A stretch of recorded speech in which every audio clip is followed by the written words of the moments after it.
Afternoon, my name is Rob Allen. I'm the Incident Commander for Pacific Northwest Team 2, one of the 16 national Type 1 teams in the country. We are finishing up here our second roll here on the Bootleg Fire.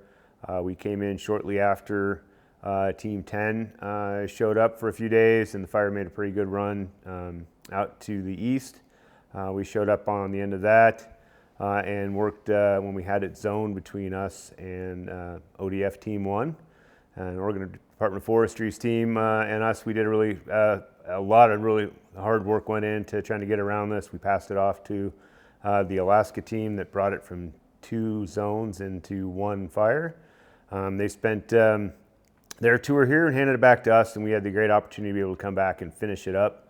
Fire hasn't moved at all any perceptible direction in at least 2 weeks, and there's a lot of the fire that hasn't moved in over 20 days since it's been moving at all. So we've gone from the suppression phase, where we've downscaled off of that, into what we call a repair bit, where we'll come in and we'll fix whatever we might have damaged, whether it's to man-made structures or the environment itself, in the effort of controlling the fire.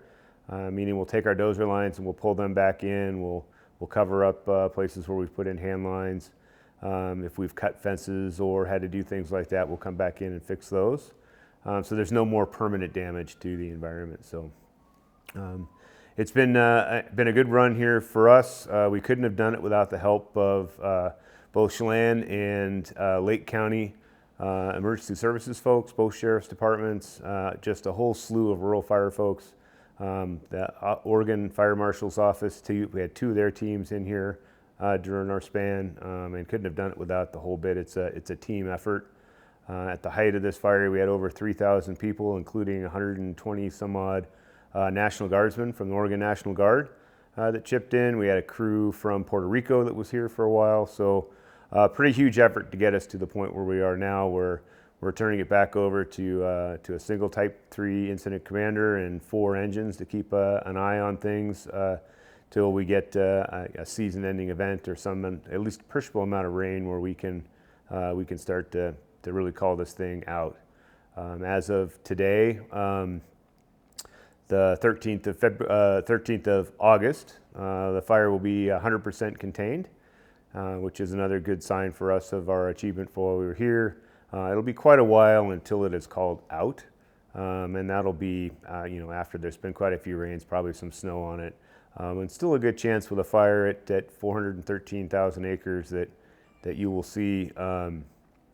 You'll see smokes on it for the rest of this year for sure, and some in the spring when the snow comes off. Good chance that there'll be some stump holes out there that'll still be burning.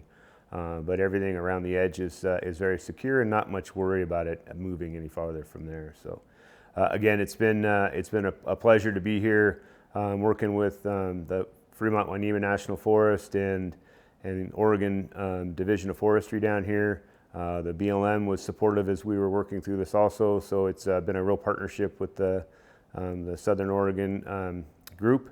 We're more than happy to come back if we do have another issue where there's a problem and they need some help with a large fire.